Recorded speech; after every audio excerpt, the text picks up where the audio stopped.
Konnichiwa, everybody. Stick around. We got some envelope openings.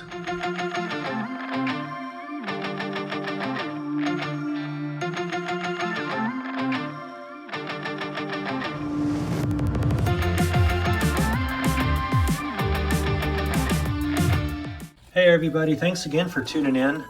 Got a couple openings here. I've got from a friend. I've got a trade package.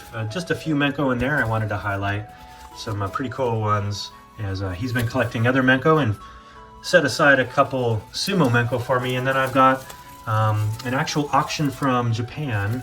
For some reason, they didn't put it in a green envelope. They just sent it along in the box in here, bubble wrap. So it's kind of strange. Normally, you get them in those green envelopes, but they decided on this one. They were just gonna rewrap it, or just, I guess, wrap it in this cellophane and then send it along. So, all right, here we go. Ryan's so happy to add a few more to your collection, a few more of these Sumo Menko to my collection. So, yep, Mike and I have known each other for a few years now, as we are in our Menko group on Discord.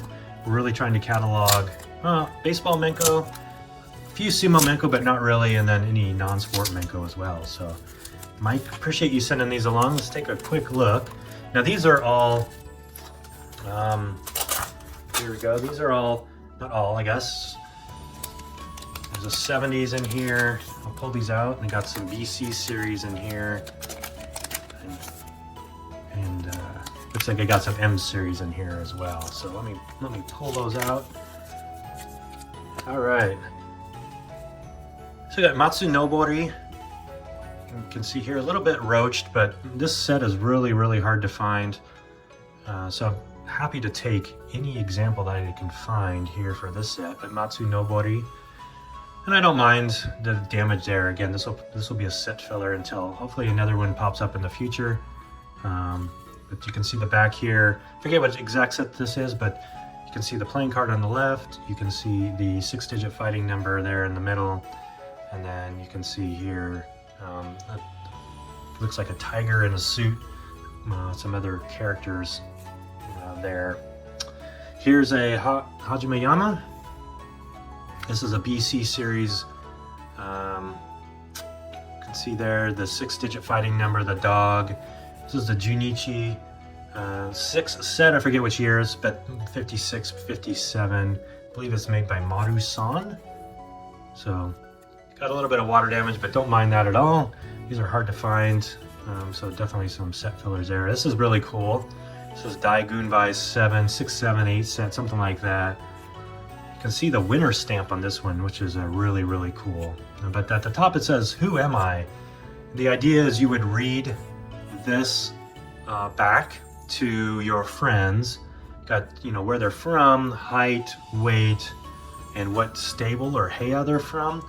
And the idea is the kid that you were reading this to would try to guess which sumo wrestler or rikishi that matched up to the statistics on the back here. And of course, in this case being Ichiyama, so then you would get it there.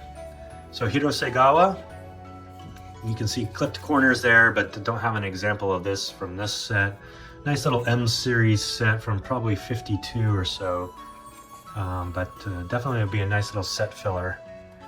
I collect 1970s non-sport Menko as well, and so there's this train set from 1972, and these are pretty cool. Common back. This was used on a variety of different Menko in the 1970s, but you can see here it looks like the Gemini or Apollo capsule. It's certainly in the 70s was popular and captivated a lot of kids' attention. And then Tochi Hikari here, another nice little M series Menko. Don't remember the set there, but again, early to mid 1950s Menko there. And you can see here the rank, and then the what is that? Oh, looks like a 9-digit fighting number there. So Mike, thank you very much for that trade. Those will definitely find nice little homes in my collection. And let's see, it looks like we might have some more. This is an auction I evidently picked up in Japan. Looking like some more BC series Menko here. Very, very interesting. Nice little bag I'm not too worried about the packing job on these, just because, you know, they've been played with. They're not condition. I am not condition sensitive or worried. But you go through a bunch of these BC series Menko here. A lot of these I've got, so there'll be doubles I'll end up either selling or trading. But nice little variety of 50s BC bromide Menko. Chiyo no Yama, Yokozuna at the time, and Tama no Umi. Now 50s was the heyday of Sumo Menko. They made hundreds of different sets. There was a dozen companies making each of these sets, and so this style of Menko was very, very popular in Japan from about 1955 to 1962. So there's about a 7-year run of this style of Sumo Menko that was a predominant form of Menko. You can see here the twos. So that's a winter stamp one. So these were issued in Taba packs. You would pull them, a little pack from the ceiling. You would pull the bromide Menko out of the Taba pack. And if you got this little winter stamp, then you would look at the display that they had hanging up on the wall, and you could choose a level 2 winner prize, which was usually an uncut sheet of the Menko that you actually bought. So that was a pretty cool way to incentivize kids to buy cards or buy Menko and spend more. Now you can see this one's hand cut, so this was likely from a prize sheet. So kid would win the prize, they would pull down the uncut sheet from the wall, and then they would end up cutting more of the Menko. You can see here that's got a hand cut edge. These have definitely been played with. The edges here, a lot of these look like they're prize Menko. This one was probably from an actual Taba pack. The edges look pretty straight. Anden Yama, so you can see here 3rd level prize. Now, as you can imagine, there was more 3-level prizes than there were 1st level prizes. It is pretty common to find uncanceled winner Menko. So normally when you turn these into the shop owner, they would put an X to the prize and then give you the prize so that you couldn't redeem it twice. You can see the edge there. This is from an uncut sheet. That was a prize. A lot of times you'll see glue residue on the back of those as well. Mitsune Yama. Some kid wrote 51 on the back of that. But Fusa Nishiki is a pretty common set. Oh, kid wrote all on the back of that, looks like in crayon. Here's kind of a cool one. Hard to see, but Kotogohama, black and white. These are less common. I guess kids just really weren't into the black and white Menko, as you can imagine. There you go.